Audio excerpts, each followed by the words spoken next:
Hello dear student, जैसा कि आपने थंबनेल पर देख लिया होगा, आज पढ़ने वाले हम विद्युत चुम्बकीय प्रेरण संबंधित फैराडे के नियम। फैराडे साहब ने हमने इससे पीछे वाले वीडियो में देखा था कि जब आप किसी सर्किट के चारों ओर किसी चुम्बक को गति कराते हो तो उससे गुजरने वाला जो चुम्बकीय फ्लक्स होता है उसमें चेंज होता है और उसकी वजह से उत्पन्न होता है ईएमएफ। और ईएमएफ यदि सर्किट क्लोज है तो उसमें उत्पन्न होती है धारा। यानी ईएमएफ की डायरेक्शन और उसका रिजल्टेंट परिमाण बताने के लिए कौन आए? फैराडे साहब। उन्होंने कितने नियम दिए? 2, जिसमें पहला नियम और दूसरा नियम। पहला नियम कहता है कि किसी भी परिपथ में उत्पन्न जो ईएमएफ होता है वो सदैव फ्लक्स परिवर्तन की ऋणात्मक दर के क्या होता है? बराबर होता है। और सेकंड नियम दिया कि ये उस कारण का विरोध करते हैं जिससे ये उत्पन्न हुए हैं। तो पढ़ लेते हैं फटाफट।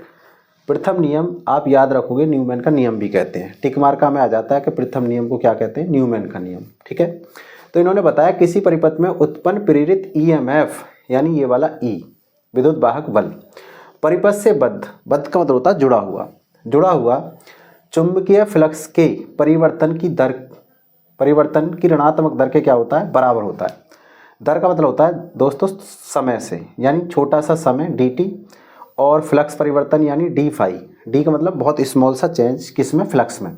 चुंबकीय फ्लक्स परिवर्तन समय के साथ कौन सा? ऋणात्मक बता रहा है डायरेक्शन को। यदि दोस्तों तो ई बराबर क्या हो जाएगा? माइनस के d phi over d t. यदि परिपथ में कुंडली में फेरे कितने हो? एन हो। फेरे क्या हो? एन। तो ई हो जाएगा अपना d N phi over d t. ठीक है, आप एन को आगे भी लगा सकते हैं। जो यहाँ पे एन फाई है ये है फ्लक्स ग्रंथिकाओं की संख्या। क्या है? फ्लक्स ग्रंथिकाओं की संख्या, और इसका मात्रक होता है वेबर टन। क्या होता है? Weber turn. तो ये पहला नियम है। आप इतना लिखोगे, पूरे में से पूरे नंबर आएंगे आपको, कोई नहीं काटेगा एक नंबर भी। दूसरा नियम इसे कहते हैं लेंज का नियम। इसमें क्या बताया कि परिपथ में प्रेरित ईएमएफ, प्रेरित का मतलब होता है जो उत्पन्न कराया गया है, जिसे जबरदस्ती हमने उत्पन्न किया है। प्रेरित ईएमएफ मतलब विद्युत वाहक बल अथवा प्रेरित धारा, क्योंकि ईएमएफ है और सर्किट होगा तो धारा बहेगी। ईएमएफ की वजह से क्या होगी? प्रेरित धारा की दिशा यानी जो डायरेक्शन होती है वो सदैव ऐसी होती है दोस्तों कि उस कारण का विरोध करते हैं जिससे ये उत्पन्न हुए हैं। किससे उत्पन्न हुए थे? चुंबक की गति की वजह से। तो ये हमेशा गति का क्या कर रहे थे? विरोध कर रहे थे। तो ये 2 नियम हैं, आप आराम से स्क्रीनशॉट लेके एक बार देख लेना, फेल लेना, याद हो जाएंगे।